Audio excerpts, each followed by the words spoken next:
नमस्कार।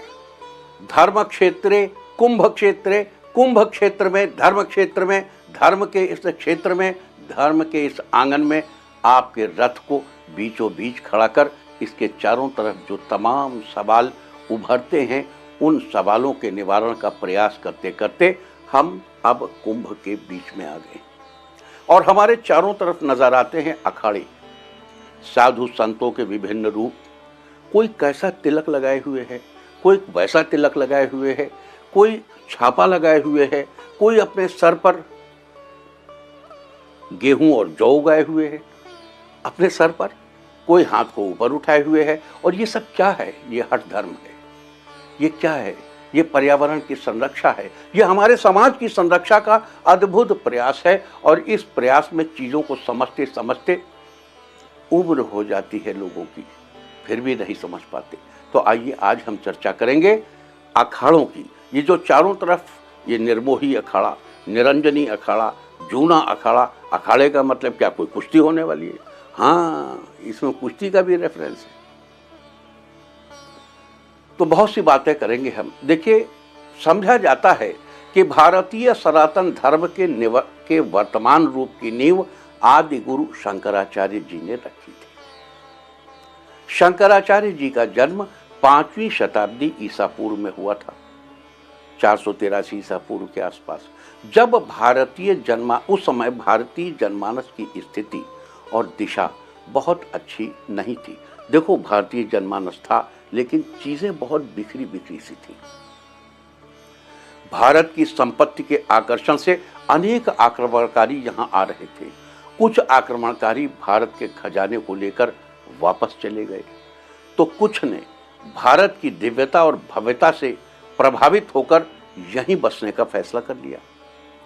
कुल मिलाकर सामान्य शांति और व्यवस्था में विघ्न उपस्थित था। धर्मशास्त्र, धर्म और ईश्वर, तर्क, शास्त्र और शास्त्रों से चुनौतियों का सामना करना पड़ रहा था। ऐसे समय में शंकराचार्य ने सनातन धर्म की स्थापना के लिए कई महत्वपूर्ण कदम उठाए, जिनमें से एक था देश के 4 कोनों पर 4 पीठों का निर्माण करना।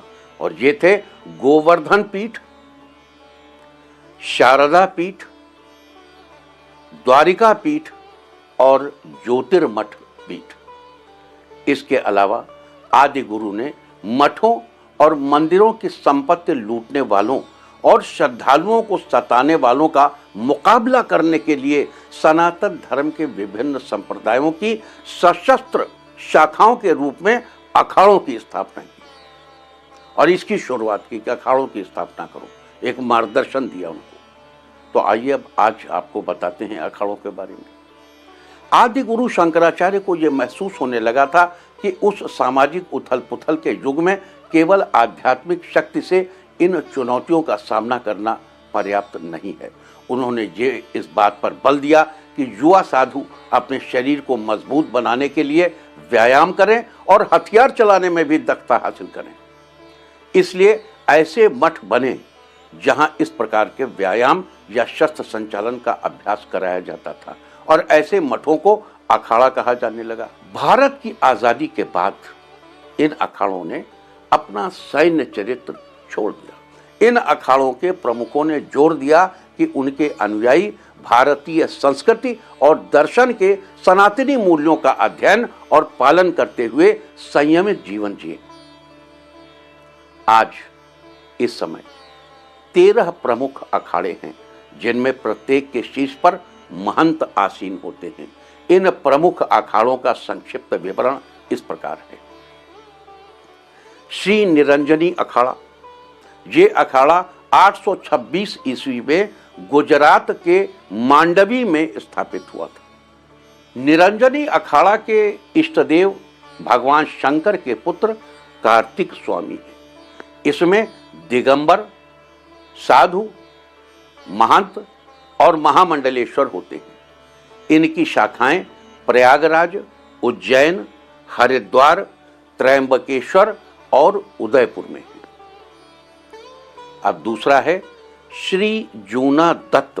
देखो, ये जूना दत्त शब्द हमने कम सुना है, लेकिन हमने जूना अखाड़ा खूब सुना है।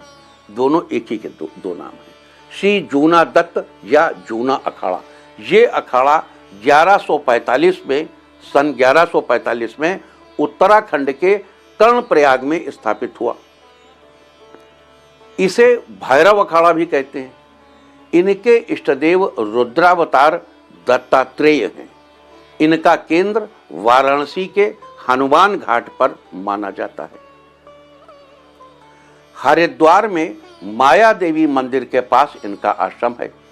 इस अखाड़े के नागा साधु जब शाही स्नान के लिए संगम की ओर बढ़ते हैं तो मेले में आए श्रद्धालुओं समेत पूरी दुनिया की निगाहें उस अद्भुत दृश्य को देखने के लिए रुक जाती हैं। क्यों रुक जाती हैं?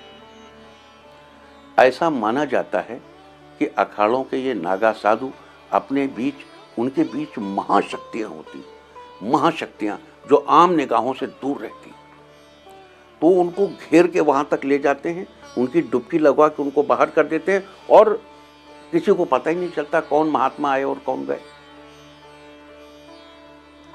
तीसरा अखाड़ा है श्री महानिर्वाण अखाड़ा।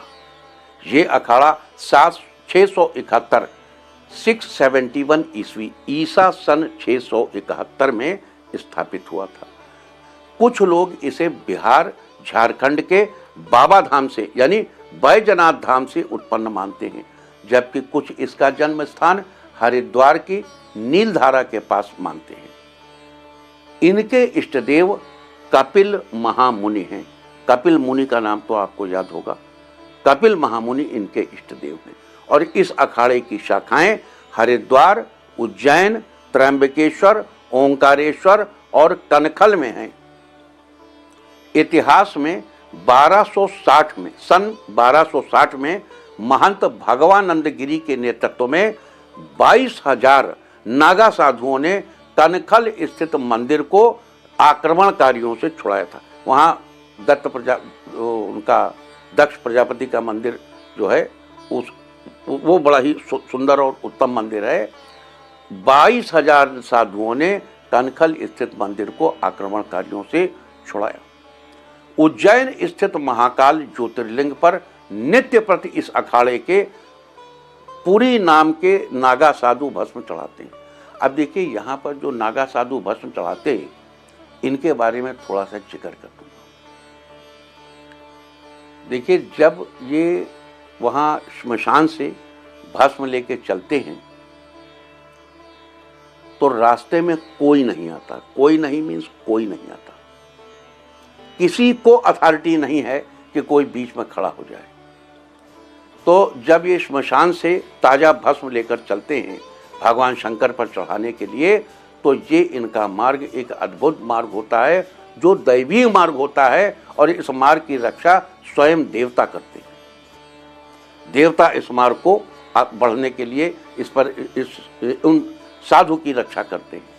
और पिछले सैकड़ों सालों से लोग कहते हैं एक ही साधु आता है। अब ये तो नहीं माना जा सकता, क्योंकि मनुष्य देह एक ही साधु से हो नहीं सकती।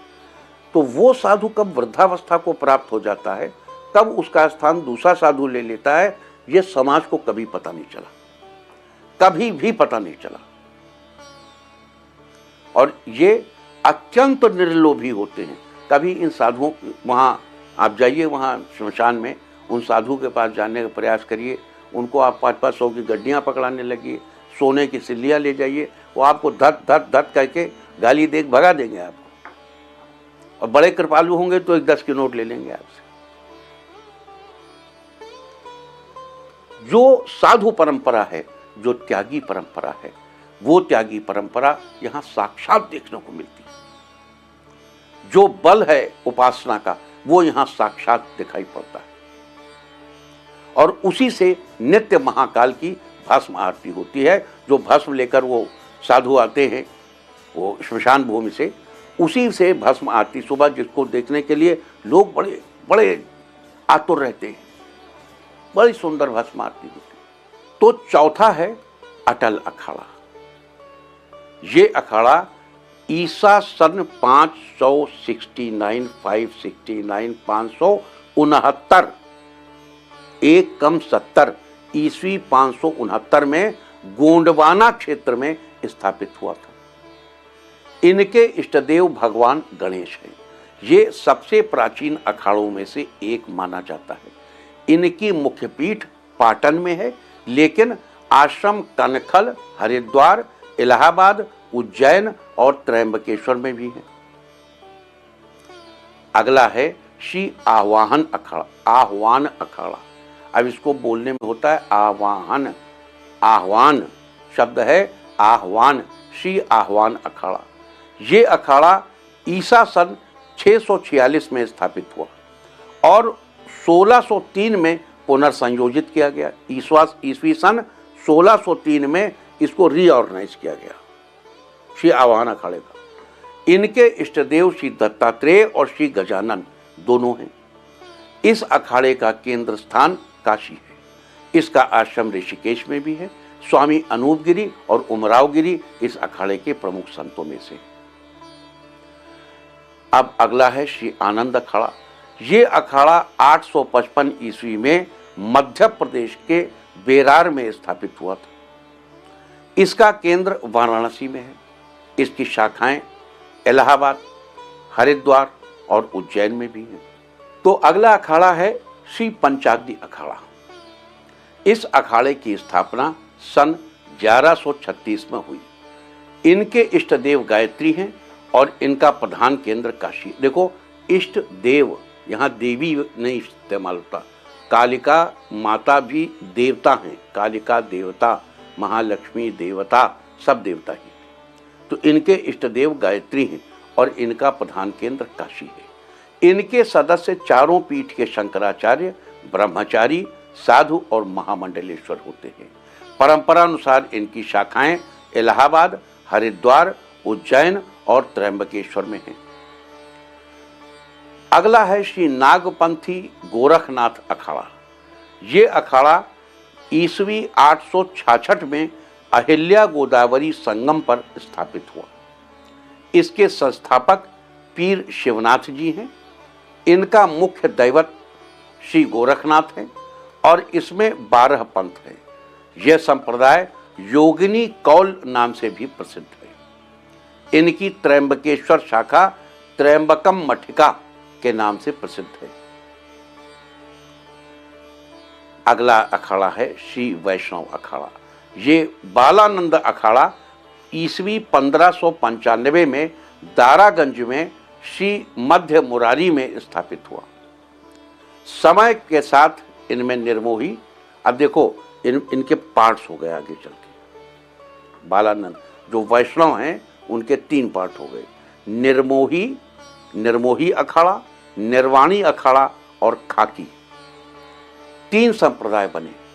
इनका अखाड़ा त्रयंबकेश्वर में मारुति मंदिर के पास था। 1848 तक शाही स्नान त्रयंबकेश्वर में ही हुआ करता था, परंतु 1848 में शैव और वैष्णव साधुओं के बीच पहले स्नान कौन करे इस मुद्दे पर झगड़े हुए। श्रीमंत पेशवा जी ने यह विवाद सुलझाया और उस समय उन्होंने त्रयंबकेश्वर के पास चक्रतीर्थ पर स्नान किया। सन 1932 से ये नासिक में स्नान करते हैं। आज भी ये स्नान नासिक में ही होता है। उदासीन अखाड़ा, उदासीन पंचायती बड़ा अखाड़ा। ये अखाड़ा सन 1910 में स्थापित हुआ। इसके संस्थापक श्री चंद्राचार्य उदासीन हैं। इनमें सांप्रदायिक भेद हैं।